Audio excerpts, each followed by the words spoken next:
Welcome to the Houston Roundball Review Takeover of the Lunch Break, powered by JM&E. You're watching the show. We are recording it. You know me. I'm, of course, KG Kris Gardner.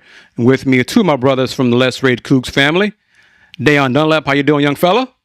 All is well, man. Kids healthy. I'm healthy and free. Life is good, man. How about you guys? Excellent. I'm doing great, too. And with us as well, alum hooper extraordinaire, Fluff McKiver. How you doing, brother? Man, I'm doing great, man. I missed you guys, man. I haven't seen y'all in a long time. Just excited to start talking about the season and what we got going. Fluff, you looking a little slim. Trying. I'm trying, bro. I'm trying. But yeah, Fluff is here. We're going to talk about that shirt you wearing there, brother. So let's get into that good news right there. First things first. Oh, well, hold on. My fault. I got to do this. You were watching the Houston Roundball Review Takeover of the Lunch Break, Throwback Thursday style. The Takeover is part of the BS3 Network family. You can watch it on YouTube as well as part of the BS3 Network. Go to bs3network.com and let me do this as well so everybody knows what I'm talking about. bs3network.com or bs3tvlive.com. All right, Fluff. Now, brother, catch us up to speed. Let's chop it up. Let's go. Hey, man. So, we talked in the past about sponsorship and my kids fighting for that. And I want to give a big shout out to the New York Lightning for giving us the olive branch for two teams and a group of our players that have to play on the highest platform. We just came from the Peach Jam in Augusta. Robert McKiver Jr. played very well. Talon Malcolm played very well out there. And, the whole team, it was just a great experience. And, here we are. Sometimes, they say the tongue is powerful. And I remember talking to my brothers and telling you guys that we was fighting for that. And now, we have it at the highest level. What Peach. you what you? Sorry, my bad, Chris. But what from seeing P Jam, all the talent out there? What's a few things that maybe you picked up or just have learned because you've been in that AAU space or grassroots space for so long? But like you said, seeing that platform, the best platform. What were some of the things that stuck out to you, learned, or what you see from the talent wise, or just all those different kind of things? Well, for me, sometimes, we all see local tournaments. We all see tournaments in our area. And, the coach that's coaching, and they say, hey, man, he crazy as ever, man. What he yelling at the kids for, man? What's wrong with him? He yelling at the kids. You know what I mean? Yo, he don't need to be around the kids, man. He too much, man. They only kids, right? And when you get out there, everybody's like that.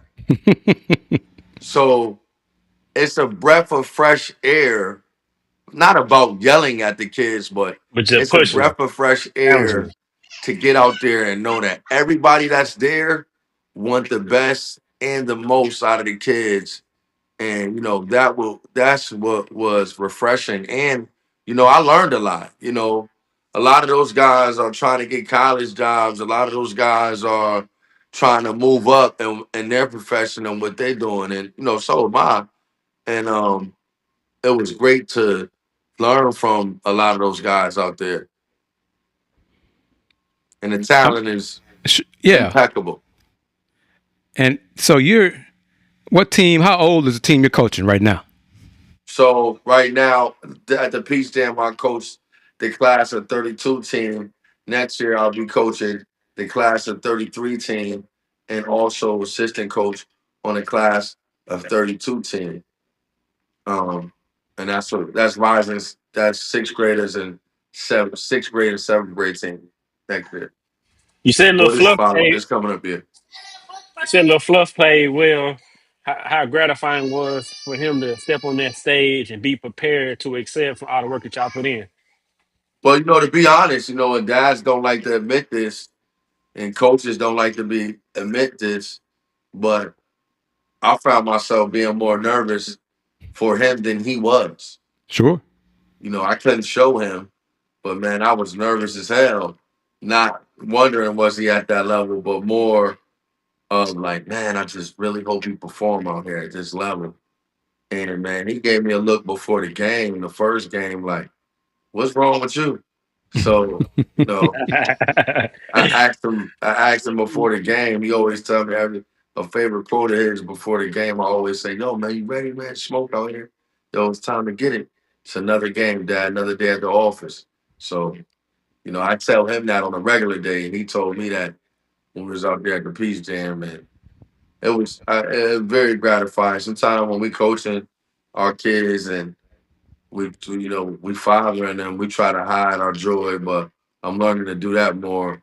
Very, very gratifying to see him play at that level and play, very well. Did you get any feedback from folks about his performance? How he did? How he looked?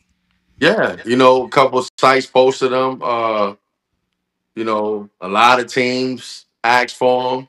A lot of teams are asking for him. But we about loyalty. We about um, doing things the right way. The New York Lightning gave us the opportunity, so that's what we're gonna roll with. Fluff, have y'all done the test of how tall he might get? They say 6'2". They say 6'2". That's tall enough. But we Oh might yeah. we might fall we might fall short to 6 feet. But I promise this, he'll be like Allen Iverson, but more of a point guard. Yeah, if you can hoop, you can hoop. So yeah. Hey, to talk, might dive into it. Sharp got drafted 6'2" at the two guard. So yeah, let's get into that because we touched on it last week about the Coogs who did get drafted, and your thoughts. You brought up E-Man right there. Were you surprised that Emanuel Sharp got drafted? I won't say I was surprised that he got drafted, but I was surprised he got drafted. If that makes sense, meaning like I know he got the ability, but I just didn't think that they thought he would go that high. You know what I mean? Go in the second round. I knew he would get some summer league and some undrafted opportunities for sure, but it was a great sight to see. I mean, we were texting during the draft, and that was good to see. I was in the gym working out, and I seen that they was actually playing against each other tonight. Ooze and Sharp was playing it tonight, Sacramento in Boston. Mm-hmm. They played tonight, so I think Ooze is averaging about 8, 5, and 4. Sharp was playing pretty well, so yeah, 3 Coogs got drafted. It's a win. Were you surprised that Milos didn't get drafted? No, I wasn't surprised that Milos didn't get drafted. Of course, we wish that he did, but Sure. you know, um, just performance. You know what I mean? And the thing that kids and college players all over the world, you have to perform. And there were some moments, some pockets in the season where he didn't. We know he has the capability of playing at that level, but you know, gotta just keep going. One thing that stood out to well, I ain't gonna say it stood out to me, but I just realized with Emmanuel getting drafted as Coach Sampson and company can sell. Not only can when you develop you on a one and done, but you can stay here 4 years and we can develop you and get you drafted. So they have different recruiting and development points that they can sell to players when they're going out and recruit in a sense. So we can develop you one year, look, even going back to quitting, develop you, transfer here, what, 2 years here and get you there. So I think they've shown as a staff that they can develop you, whether it's 4 years, 2 years, 1 year. And I think that's only going to propel them to continue to recruit. I don't want to say higher level talent, but I would say more notoriety talent coming out of high school. Yeah, Yeah, yeah. Go that's ahead, Fluff, because I want to get down because we. I'm not sure your thoughts on what we're going to bring up momentarily, but go ahead, Fluff. Go ahead and say what you're going to say about what Deon just mentioned. uh, is that's a good point. I think we need to get over the hump and get maybe 2 5 stars one year. We just got one last year. I think Kingston was a 4.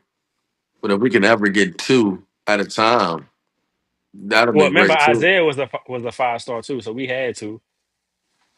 I said who? Harwell. Harwell. the transfer to Gonzaga now. that young fella. Hey, I'm He just said saying. it's a different type of show. I He mean, said it's a yes, different type of but show. So Hey, technically, here Dean's we right. go. Here we Technically, go. he's right. He Yeah, said technically. he said this a little more third wardish.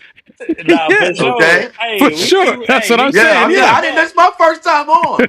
We But he keep it said real. this is a little more third wardish. Nah, So for sure. so For sure. come on, yeah. man. Isiah, who? Yo, Nah, with you. I won't because I'm not a chatty patty, but put it like this. Put it like this. I seen him. I seen him. I seen him run from smoke from people who don't even play on the team. You know what I mean? Yeah, Okay. So in person. sure. I understand what you're saying. So this coming. Well, let's pause right there. Put a pin in that because we're going to talk about the upcoming squad in a minute.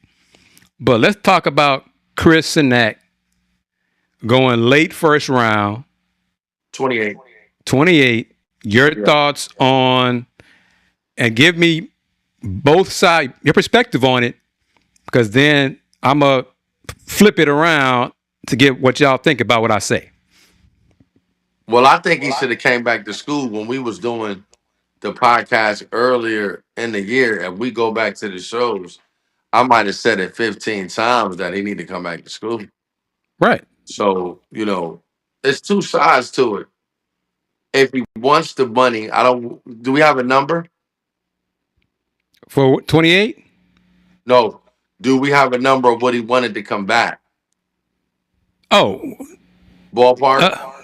ballpark, I'm going to probably more than what he got with Boston. So that's $3 million this year. So more than that. He wanted 4. So let's just say that. Let's just say 3.5. Okay, let's say it. Yeah, put it out there like that. He wanted 3.5 Or million. I'll answer it like this. JT Toppin was getting $4 million from Texas Tech to come back. So we'll say it like that. So we'll say 3.5. He on the So let's do third that. top. Yeah. 3.5. Well, see, this is where it gets tricky. See, when it get like that, we got to go, where did we finish at last year? Sweet 16 or the 8? Yep. Week 16. Sweet 16. We finished in the Sweet 16 the year before we played in the national championship game. Right. Ooze and Sharp came back, and they probably got, 1.5? Around there. Between 1 and 1.5. Yeah, let's say that. Yeah. 1 and 1.5, Yeah. right? Okay. They came off a national championship run. You're saying that you're going to add $2 more million to a guy that they're saying falling in a draft that kind of needs to come back. So it's different when you kind of need to come back. So in my book, I think he's a 2.7, 2.8. Now, if they didn't want to give him the 2.8, that's shameful if they didn't want to give it to him. But I don't think he's 3.5 plus. So what if now Chris, correct me if I'm wrong. You agree with that, Chris, or no? You think I agree with he's No, 3.5? I agree with you, but go ahead, No, D. no, I agree with you too. But I'm wondering, is it more of a sense of they didn't want to give it to him, or they didn't have it to give it to him? Wow, that's where Chris is See, going. yeah, that's where I'm going.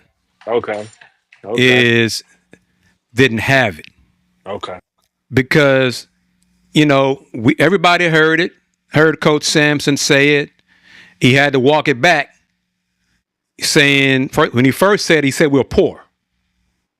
Remember, he said that. He took a lot of heat for that we're a poor program, poor athletic program, and then he backtracked a little bit and kind of added to it the point he was saying, in terms of recruiting, in terms of retention, compared to other programs, compared to big-time programs, more established blue bloods, teams that have been Power 4 longer than UH, because, we're all alums here. we've only been Power 4 3 going on 4 years. So it's been a long. We're not making $30 million a year, okay, till really this year. So I think when Coach Sampson said that, it was an indication of we don't have the money to go get all these 5 stars and go get somebody. I'm not gonna say a name, but y'all can figure it out. Another 5-star who's at a Big 12 school this coming year. Players like that. So I believe, and I won't go into details because I don't know all the specific money, but I truly do believe, and I kind of have an inkling. Y'all know me, and folks who are watching us on YouTube kind of know who we all know, that in terms of retention, we don't have it. There's a limit for us to pay players and retain them. And I don't believe we met Chris's price. Now, you could say Chris had his mind set on going in the first round. He was one and done. I mean, he said it when he got drafted, his press conference. Yeah. He was one and done. It was his goal, his plan when he signed with U of A to be one and done. Even though we all saw it, we saw in the mock drafts, he was falling in the mock draft. He wasn't lottery pick, projected. He was in the 20s. And he got picked basically where they said he was at. So yeah, so he so set on staying in the draft because I think it was an ego thing.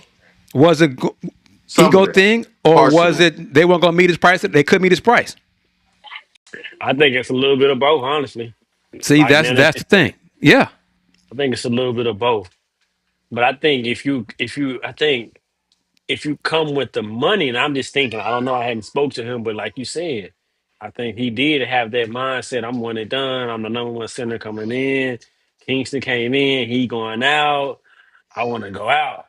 I think some of that had something to do with it too. But if they come with Who that wanted to bag, like, go out hey, today? Chris Cenac, Want to go out to the draft? to the draft. We wanted to go Oh, out to the draft. But I'm thinking like if they come with like, hey, this is what they saying, Coach Sam, like I talked to some coaches, this is where you project it. We got the money, then I think it's a different story.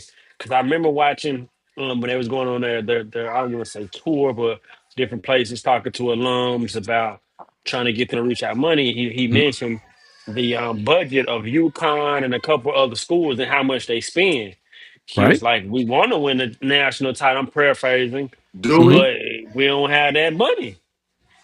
And so I think it's like, yeah, I mean, they can sell like we'll develop you. So do you want like, dang, I get on the back end, I can get better. So I think it's different things. What would you say to that, Chris? If they recruit, I would say, one of your players in your state within the Fluff factory, when they like, hey, we ain't got the money, we can give him this, but we're gonna develop him and he can get it on the back end if he come back. What would be your advice? Exactly.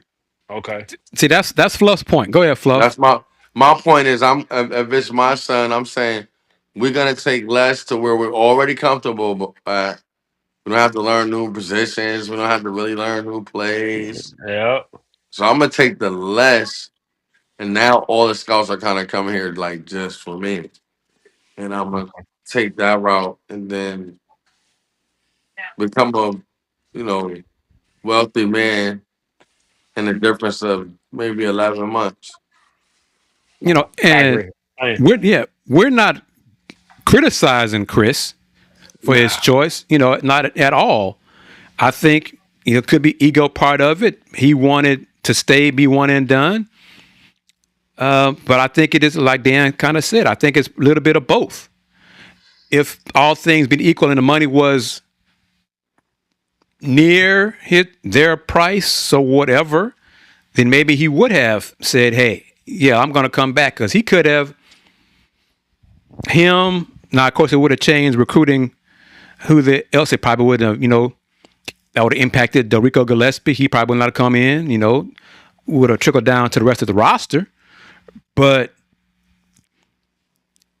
my overall thing for bringing it up, and I hope Fluff is still there, is because I really want to get his take on this as well. Because me and Dan and Andy have started talking it and going to hammer it over and over again. Is what is it going to take for more money to come into the program? That's a $1 million question. No pun intended. But man, we kind of talked about this last week. Different things that they can do internally, but taking that aside, with different things that they can do on the outside, which I think they took the right approach with Eddie Nunez, if he kind of spearheaded that experience of going out and talking to alums, is going out to being able to reach new people and let them know, like, hey, we having a success, but we need the help. So maybe that's it, Chris. I mean, of course, we talked about things internally that they can do to kind of create more revenue and create more notoriety, and can continue to reach more people, and make the brand more national. But maybe it's getting out there and letting people know, like, hey, we need the help Yeah, financially. Like, we need it. Fluff. What do you think? What is it going to take to get more money, more people, more big time donors to contribute to the Cougs athletic program, men's hoops specifically, but overall athletic program? I think there's some legends. I think there are about three legends who, if they were more boisterous about the program, we get a lot more done. And those three are these guys: Nance, the broadcaster. His name Okay, Jim Nance. Jim Nance, Akeem Olajuwon, and Clyde Drexler. If they were Okay, more boisterous about the program on a regular basis, now when we make it to the Final Four and everybody comes jumping around all the time, we would be because if Duke ever struggled with getting players or whatever it is, money, whatever, Christian Laettner and Bobby Hurley would just come back and just do more. But that's another discussion on what's their role. If you see, like, a lot of people are going and becoming GMs at these schools. Yep, I seen yeah, that a lot. Yep. mm-hmm. Yeah, so maybe Yeah, we it's need really one of good. That's our a old good point right alumni there. to be a GM. Because who's the Yeah. GM now? Oh, Sam? See what I'm saying? Yeah, That's cool, but it's just like, what if Akeem Olajuwon was GM? you Right. know, you know, Or just his name was in that role. Even if he didn't even. No, I agree with you right there. That's a great point. I didn't even thought about this, love. Or But just Jim say if. Nance, even well, if they're well, not even doing the job, you just go on ESPN, you say, oh, Jim Nance Right. is the Jim Nance is the Jim GM Jim now. Nance started. This started last year. They Yeah. started the Jim Nance Leadership Fund Club group, so that has begun to generate money, Yes. and it's so that is a start. So Jim has put his name on that, and it's a different tier of giving to athletics. So you're on point with that. That's working. Yep. They need to keep You doing it. sleeping on me with that. You didn't think I was coming with that. No, no. I mean, you know your stuff, man. You know I like to point stuff out. I'm just saying, I Yeah. I just feel mean, like a D. You we're know what I three mean? smart This is brothers here. Don't different get it than twisted, Les folks who Rays, watching man. us. Yeah, It all three of feels us know different. It's stuff. not better. It's Yeah. not better. It's just More different. uncut. Yeah. So yeah, I mean, all three of us know stuff. So it's not don't get that twisted, folks. But with Clyde, Akeem, I like that point too about Clyde. Cause you see Akeem, but it like to Fluffy's I don't point. see Akeem being that kind of dude though. It's not his Me either. personality. Yeah, he seems more reserved and laid Yeah. back. Yeah. But like Fluff is saying, if You you don't just put gotta his do it. name, We're that's what I'm just saying. saying Like, he's yeah, doing it. right. I'm with you, Fluff, right there. I'm with you right there, Fluff. I'm with you. I like that. Yeah. I mean, cause even you hear him come back, and Chris say he got a little work with Elijah Wan. But even goes back to the point of the last show. Where is the video of it? Why we ain't Exactly. seen no video got of Elijah Wan getting work with Chris? Elijah Wan coming back getting some work with and why his name just skip me? Who coming back right now? For the team, Douglas. JoJo. JoJo. Why we ain't seen it? That's part of the ways that they can control. Let's get some video of just him walking to the gym. Just little stuff like him walking into the gym. Oh, we got legends still here. You know what I'm See, saying? Like, but man. now I think I'm really going to throw a rock now. I think that's where Learfield is dropping the ball more. You know, Learfield, their multimedia rights deal what they have with UH.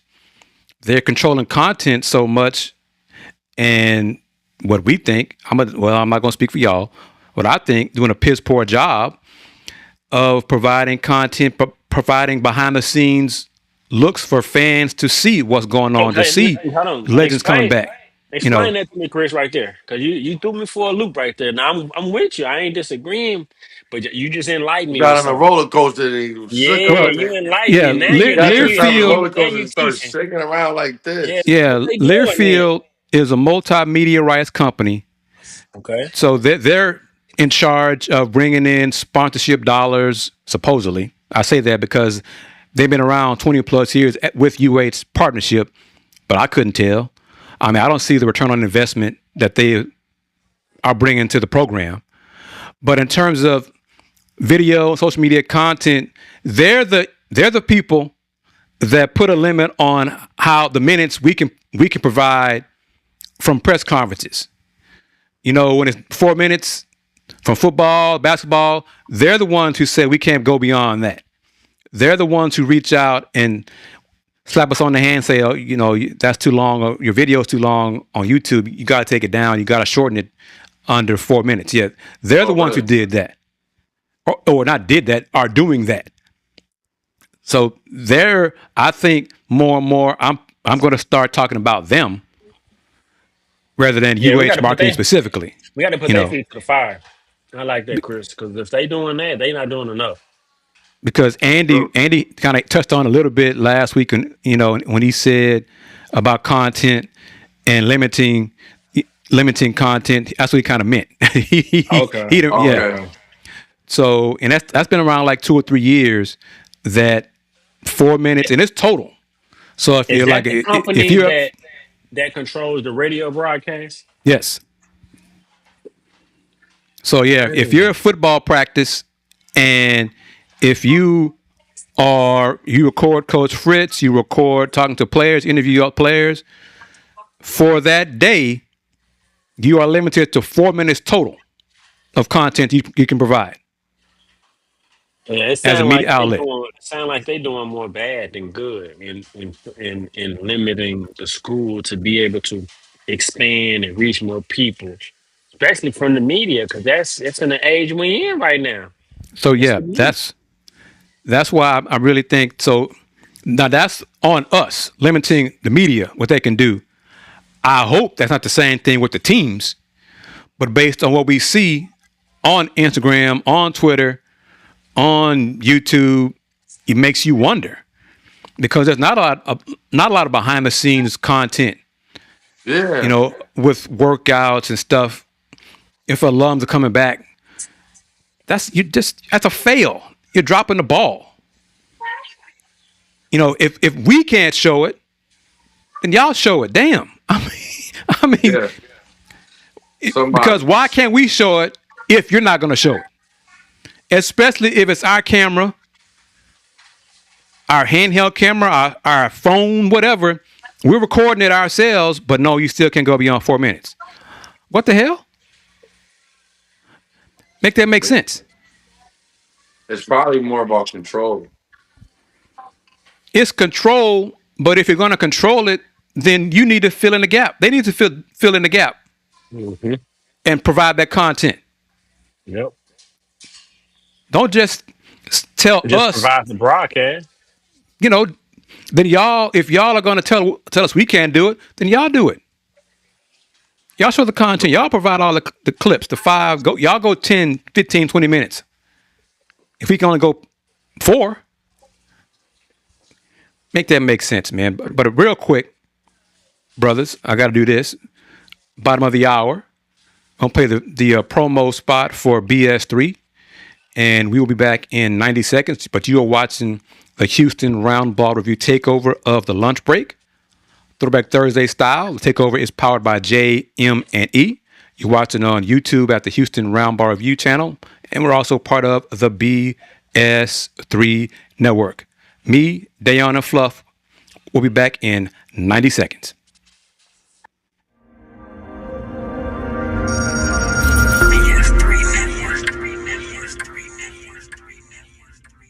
BS3 Network, changing the way you watch TV.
Welcome back to this edition of the Houston Roundball Review Takeover of the Lunch Break, powered by JM&E. I am, of course, KG Kris Gardner, and with me is my man Fluff McKiver and my younger brother Dayon Dunlap. Are you saying I'm not your brother too? Well, you are, but I said younger brother. Okay. You know, yeah. I mean, all y'all youngsters to me, so you know, I'm the old here. I'm the OG of the group. KG, So the OG. So yeah. So, but before the break, we were talking about Learfield Communications, Learfield Multimedia Rights. But Learfield is also the company. One of the things they're supposed to be doing is bringing in revenue from sponsors. So companies, sponsorship deals, naming rights. The jersey patch sponsorship. Where is that? What are they going to do with that? When are they close to bringing in money for that? Learfield. We see 2 or 3 other Big 12 schools have announced jersey patch deals. Where is Houston's deal? Show me the money. Show us the money. What's going on here? Right. Well, I'm trying to figure out what's the perks of going to the Final Four in the championship game. We should have facts right there. so much support from everyone. Facts from everyone. I think the easy one people would think is what Matrick Smack and HEB sounds like a perfect fit, but like Fluff just said, like we going to the Final Four, you'd think that we have some company or something to sign up, be getting the patch. But yeah, I think See, you know, that's where I am. I don't know everything. Okay. Some folks over there don't want to talk to me anymore because I keep it real. And where? Our school. You know, no. Oh no, that's not it. No. Other parts of the administration. Okay. But I like stirring the pot, but I like keeping people informed what's going on. Fluff, you made a great point. It wasn't that long ago we went to the Final Four, the title game. Yeah. So it should not be this difficult to get naming rights. Are we asking for too much money? Is that the problem? Is that it? We're asking for too much money. They don't want to meet our price, or we don't want it for the softball team. We don't want it for all the teams. of course, we just want it for They just want to do basketball. They just want to do football. Is that the issue? It's time. August 1st, the NCAA said August 1st, colleges can start displaying their jersey patch, their jersey sponsorship. We already know the Big 12 has a deal, a conference-wide deal with that energy drink. Well, I won't mention anymore until they start paying us. So that's one side, one jersey patch. So the other side, We need the Coogs to come up with it, get that jersey patch, get that money. If it's HEB, if it's whoever it is, but show us the money.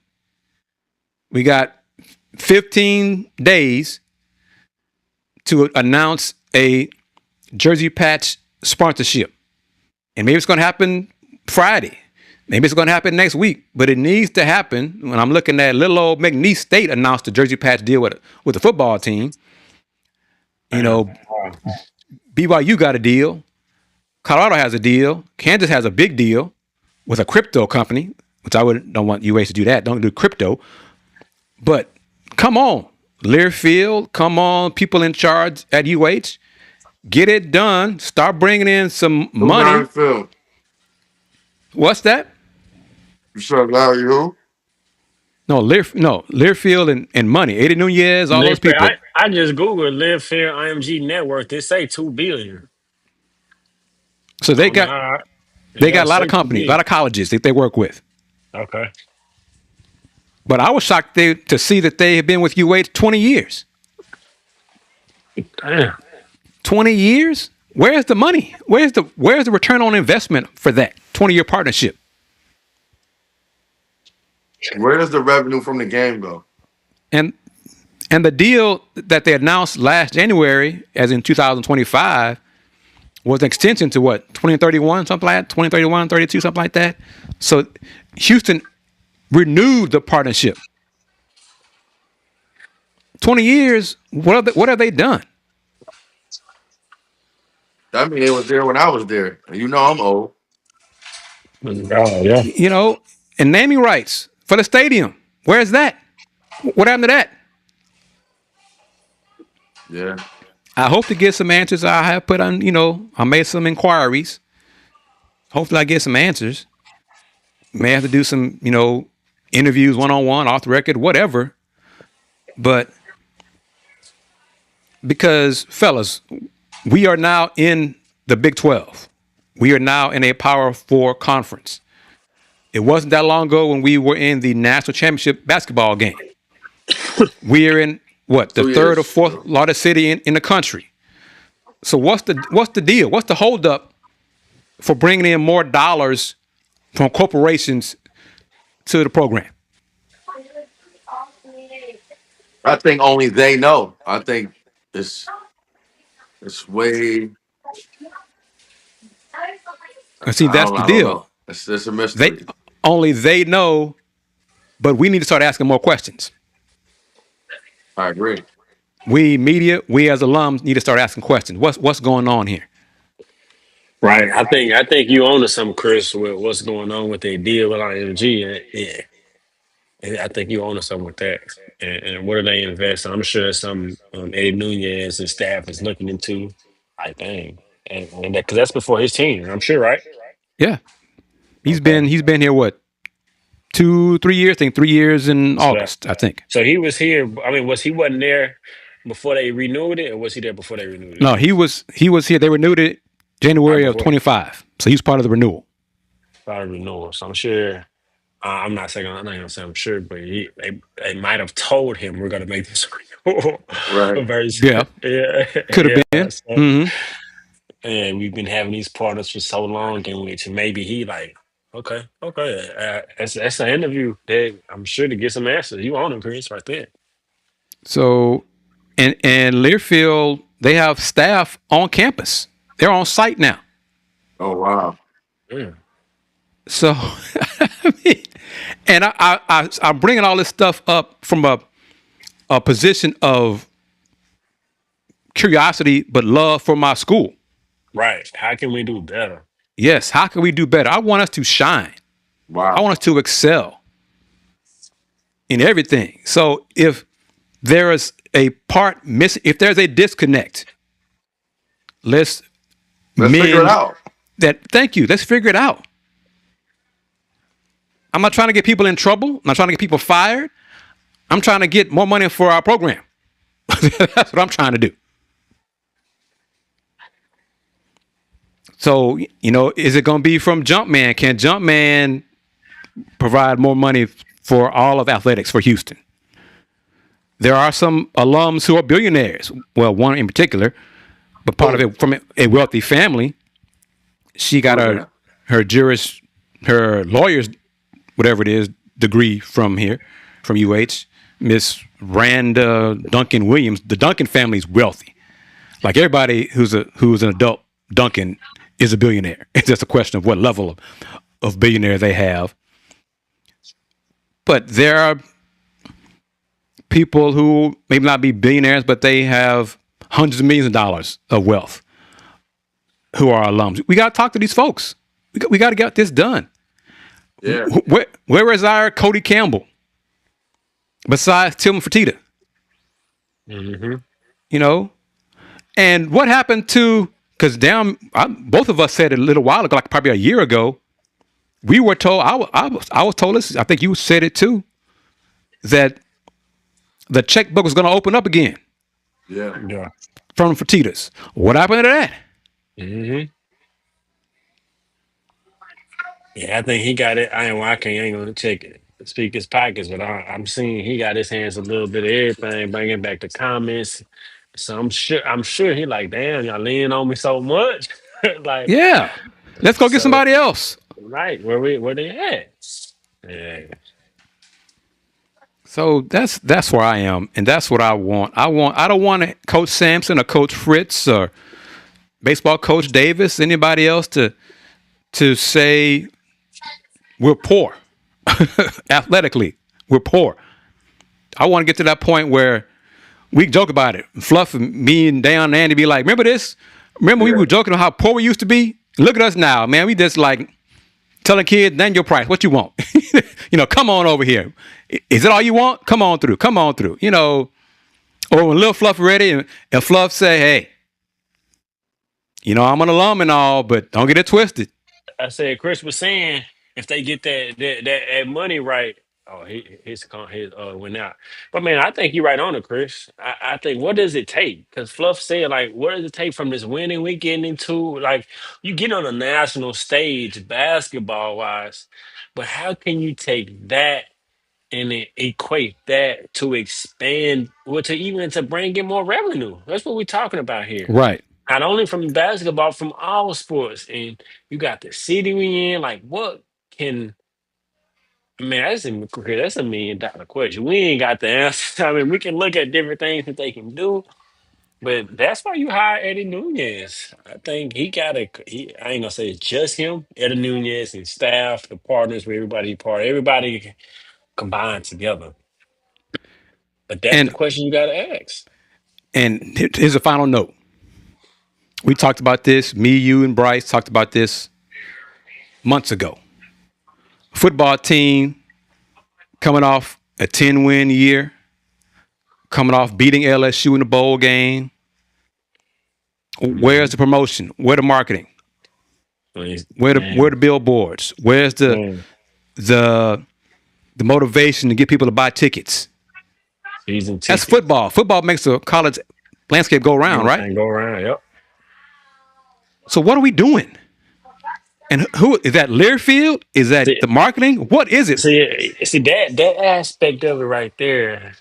We gotta look in the mirror. We as UH gotta look in the mirror Yes. because we've been wanting to be in a power four conference, but we moving, still moving like we in American Yes. Hell, Conference USA sometime, brother. conference USA. So it's like, what do we want to be? Is it we just see that man? It's so many different variables of it that goes into the fans. Who some fans are alumni, in which I don't know if they really believe that we are. And so it's like it's so many different variables that all coincide together on how some view UH. But it comes to a time to where it's like the school has to put the. I think it's up to the school. I gotta say it's up to the school and staff to really, really put the brand out like we different now because they still doing the same things from my perspective that they did when they were in American. Now you can't keep doing the same things, you'll keep getting the same results, right? Right. So Right. now it's to do it a little different. Maybe we got to open up a little bit. We got to do a couple of things. We've hinted at a lot of different things from opening up for media, but now it's time to try these things. I will say this: the first thing I've ever seen Coach Sampson staff go out and actually meet alums from Dallas to the different cities. That's a start there, but you got to do more. You got to do more. You got to be innovative with it. Look from a different landscape. You're talking about going to different campuses and looking at their weight rooms, but look how they market. How does their social media ran? How are they doing? Like, why can't we adapt and adopt, I should say, some of these different things that help these schools to get to where they are? But great point, man. We have to act like we are in a Power Four conference. We got to think like it, act like it, market like it, change the mindset of some alums and fans, and reach out to more. Stop reaching out to the same folks. Donor fatigue is real if you still talking to the same folks. If you talk to the same people all the time, they're gonna be tired of you. Hmm. But if you haven't talked to folks that look like us, or the folks that make six figures rather than seven figures, that's a fail. Why don't you give back to your alma mater? They don't call me. They don't ask me. They don't email Or me. to add on to that, the people that continuously giving, what initiatives are you giving them to keep giving or give Yes. more? So I Yes. think it's all variables combined together. And again, when folks watch this on the Houston Roundball Review YouTube channel, we are alums. Okay. We Yes. are not talking about stuff. We're not hating. No. We are asking for more. We're asking for better. That's what we're asking for, better. Because we bleed UH. Like Yes. we want to see it because once we going out, we want us to be the best of the best, cream of the crop. We want to see Chris on the floor bathing angel. I mean, doing Yes. snow angels and confetti. We want to Yes. see it. And so not only are we challenging, but we're challenging for the better. Not just asking these questions just to stir some stuff up. We want to store it up and to create a recipe to where everybody loves the meal, what we eat. Yes. And where everybody feels like what their contribution matters. Yes. Because you made a great point. If there are alums who stop contributing because y'all did not keep your promise to me, or I Hmm. don't see where my money went, I don't see, y'all told me one thing and it was another. If that's an issue, if that's the reason for a disconnect, fix that. Hmm. We want UH to shine. We want UH to be the best in the Big 12 in every sport possible. Whatever the name of the conference commissioner award is that goes to the most successful athletic program year in, year out in Big 12, I want to see UH win that. So Hmm. much so that people are like, damn, they want it again. Yeah, they want it again. What are they doing over there? I want people to look at us from the outside and say, man, they're doing everything right. Remember when they were just the little engine that could? They were talking all this stuff. Well, now they're getting it done. That's what I want. That's what I aspire to. I say all these things. We say all these things because we care. Because if we didn't care, we could talk about the Mavericks and the Pistons and keep it moving. Right. So, I mean, keep it real. Not facts. All right, brother. Thank you very much as always. And real quick, I'm going to say this on the air publicly so you can hear it. But yeah, hey, you and Andy, y'all have this platform here as well to Okay. do the Pod Slamma Jamma shows as well. And if you need my help or anything on that, getting that going, reach out. We can do that because this platform, we're going to grow together. But how can folks find you and follow you on social media, my man?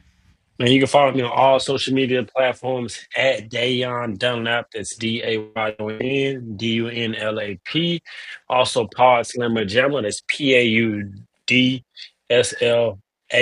PAUDSLAMAJAMA. Follow us on YouTube, Instagram, all social media platforms. And like Chris just said, we're doing this because we are Coogs. Coogs helping Coogs. You want to see us to be up in the echelon of the Power Four of our conference. I mean, be a powerhouse like they market. Let's do it. Let's talk about it. Let's do it. And I definitely want to utilize this platform and expand even more. So I appreciate that, Chris. And we definitely gonna chop it up offline and continue to do our part to bring more notoriety to the program. And real quick, got to do this. Hope I did it right here. All right. Shout out to the members, supporters of the Houston Roundball Review in the online business directory, the African Center of Wellbeing, BE League Basketball, Byron Riley CPA, the Pinto Leon Law Firm, Star Pizza, United Sports and Entertainment, VIP Realty, and the Saxenian family. If you're interested in advertising and joining them in the directory, simply email advertise@thehrr.com. One more time, advertise@thehrr.com. That will do it for this edition of the Houston Roundball Review Takeover, powered by JM&E. Fluff hung on as long as he could. It's late night for him on Wednesday, but it's all right. It's all love there, and we're going to do it again. And we're getting close, brother. It's almost time for football and then basketball. Hmm. We're going to be doing the Let's Rage Coogs post-game shows after every football game and every men's basketball game as well. So much love to you, man. Appreciate you as well. And we're going to do it again. And Andy should be back from his visit out of the country, I think, by the end of this week. And then Okay. you'll see more of us on the takeover. And then Dayon and Andy will be doing Paul Samajama as well. But everyone, thank you for watching us here on YouTube via the Houston Roundball Review YouTube channel, as well as on BS3 Network. So wrapping it up, hit the like button on YouTube, smash that like button, spread the word about this show, spread the word about what we do, the content we provide. And it's different here on the takeover, but it's all love. It's coming from a place of love, not hate.